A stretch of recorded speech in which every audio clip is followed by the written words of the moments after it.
Hello guys, welcome back to the channel. In this today's video, I'll be showing you how to turn off read receipt on Instagram. Alright guys, here I have opened my Instagram application on my phone, and if you want to turn off the read receipt, we have to go to our Instagram direct message. So we can tap on this message icon, then you're going to select a personal chat or a group chat on your Instagram, and I'm gonna go with my personal chat.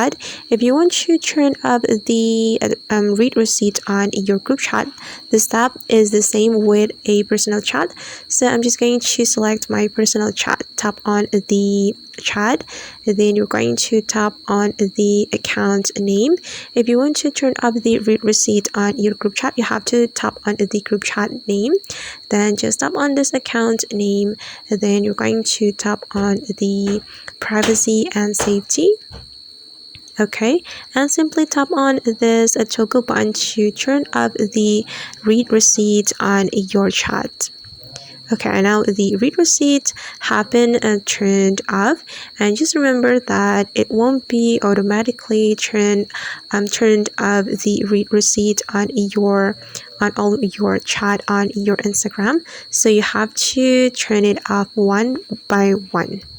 Alright guys, and that's how we can turn off a read receipt on Instagram. I hope this tutorial will be useful for you. Thank you so much for watching, and see you on the next video.